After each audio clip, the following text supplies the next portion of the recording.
സംസ്ഥാനത്തിന്റെ വിവിധ ഇടങ്ങളിൽ ഇത്തരം ലഹരി വാർത്തകൾ വരുമ്പോൾ വാഹന പരിശോധന നടത്താൻ മോട്ടോർ വാഹന വകുപ്പിന് വാഹനമില്ല എന്നൊരു വിവരം കൂടി വരുന്നുണ്ട്. വാഹന പരിശോധനയൊക്കെ ഇതിൽ പ്രധാനപ്പെട്ടതാണല്ലോ. മലപ്പുറം തിരൂരങ്ങാടി സബ് RT ഓഫീസിൽ വാഹനമില്ലാതായിട്ട് 2 ആഴ്ചയാകുന്നു.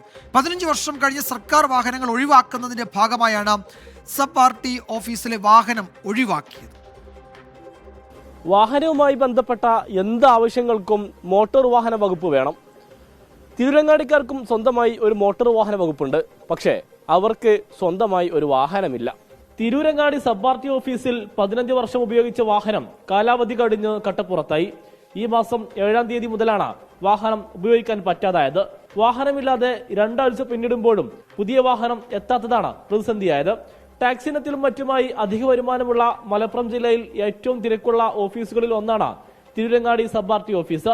വാഹനമില്ലാതായതോടെ മോട്ടോർ വാഹന വകുപ്പ് ഉദ്യോഗസ്ഥരും ഏറെ ദുരിതത്തിലാണ്.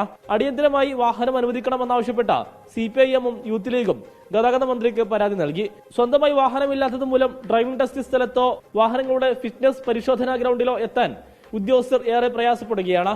കൂടാതെ അപകടത്തിൽപ്പെട്ട വാഹനങ്ങൾ അതത് പോലീസ് സ്റ്റേഷനുകളിലെത്തി പരിശോധിക്കാനും കൃത്യസമയത്ത് ഉദ്യോഗസ്ഥർക്ക് എത്തിപ്പെടാൻ സാധിക്കുന്നില്ല. ഇത് സാധാരണക്കാരായ ജനങ്ങൾക്കും ഏറെ പ്രയാസമുണ്ടാക്കുന്നുണ്ട്. ആഘോഷവേളകൾ അടുത്തുവരുന്ന സാഹചര്യത്തിൽ നിരത്തുകൾ അപകടരഹിതമാക്കാൻ വാഹന പരിശോധന കർശനമാക്കാനും ഉദ്യോഗസ്ഥർക്ക് വാഹനമില്ലാത്ത അവസ്ഥയാണ്. മോട്ടോർ വാഹന വകുപ്പിന് വാഹനമില്ലെന്ന് പറയുമ്പോൾ പൊതുജനം കളിയാക്കുകയാണ്. നിയമലംഘനത്തിനാണെങ്കിലും തങ്ങളുടെ മേൽ ചുമത്തുന്ന പിഴ എങ്ങോട്ടാണ് കൊണ്ടുപോകുന്നത് എന്നാണ് ചോദിക്കുന്നത്.